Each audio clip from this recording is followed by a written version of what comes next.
Psalms 10:3-12. The stipulation is we must confess and ask God to forgive us. We just can't take it for granted that that's going to happen. This is an action thing. You have to put action in it. You have to ask to receive. You have to ask to get the results. Now, on the other hand, if a person doesn't want to forgive you, you've done all that you can.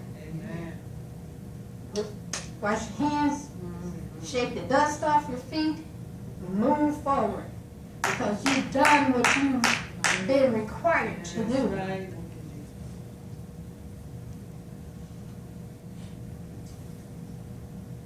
God does not hold unforgiveness towards us. Then we cannot truly forgive each other. If God would hold unforgiveness towards us, then how can we be expected to forgive others? It's a giant. It can escalate to more than one giant, but it is a giant. The bigger they are, the harder they're going to fall down.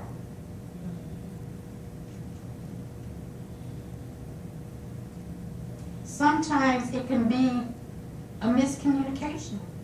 Just a simple little miscommunication. I was half listening and I thought I heard you say whatever. I know I heard you say that, but actually I wasn't listening. And it was a miscommunication. And sometimes it's an innocent act. But Satan gets in the mix. When he gets in the mix, it's just a mess. It's a big mess.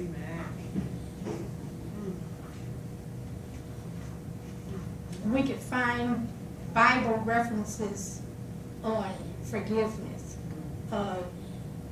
David, before he was crowned king, he could have held a grudge against King Saul for trying to take his life the many times that he did, because Saul was possessed with demons which talked to him and made him accuse David falsely because he was jealous and he was really an insecure person. It's a giant. It built over the time. It grew and it grew, and he just was off the chain. Listening to the wrong people. And the wrong people possessed by Satan's spirit, giving that bad information. Anything you can do to discourage a person, that's what Satan has you to do. It's a giant. The bigger they come, the harder they fall. But David had great respect for the King Saul because he was a king. And today in our society, it is so saddening to me, our president, they have no respect for him. They call him names, they're always talking about this and that. He is not the only president that people didn't like, but they had enough respect not to call him out of his name and not to try to bash him. But they have no respect. And you know it's because he's a person of color. And when he leaves office, you know, things now are becoming into fruition when he started, when he first became, and that's how it is when you have a president. He can't come in the first year, maybe not the second year, and change everything. It's a gradual process. It's a giant that has to come down. And as soon as the economy is turned around and more jobs are created, I think it was 2 or 3%, or 6%, however, anyway, it was the lowest unemployment rate than it has been since the crash. Do they give him credit for it? No. Respect. So we should take a lesson from the great king and respect those that have rule over us, because that can be a giant in our life. That giant can cause us to falter just by miscommunication, dislike of a person. Who are we? Who are those people to say, I like you or I don't like you? He's there to do a job. And yes, he wants popularity, but bottom line, the people selected him for a second term. Right. And they still didn't like it. It's a giant. But King David forgave Saul, and he obviously had ample opportunity to kill the king, and but he let him know that he was not after his life. Where he could have killed him, it was easier for him to not kill him, because David was a man of God. And he knew that Saul wasn't in his right mind, that he was possessed with these demons. So it's a giant. Forgive, and you shall be forgiven.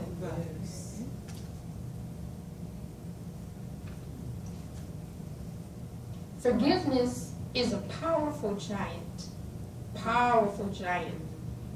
It eases our conscience, allows us to sleep better at night, and we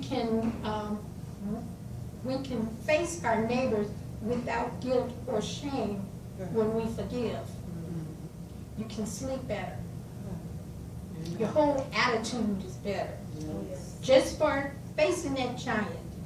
And best of all, God himself in turn forgives us our trespasses toward one another, toward him and ourselves. We can have unforgiveness of ourselves, and there's a lot of people that live with unforgiveness of the things that they've done. God has forgiven us, but yet Satan keeps that thing in our mind, and it's always there. I did this, but I did this, but I did that. And we don't forgive ourselves. We would have less acid reflux, less ulcers, less tension if we would just take God at his word when he said ask, and he would be quick to forgive us. Quick to forgive us. Those forgiveness are something that is part of the sea of forgetfulness. That's where God puts them, in the sea of forgetfulness. Let us be like the psalmist. Look upon mine affliction and my pain, and forgive all my sins. That's it. For thou, Lord, art good and ready to forgive, and plenteous in mercies unto them that call upon thee. In conclusion, giants come to crush us, to bring us down to a level where we don't need to be. We belong to God. In God there is no failure.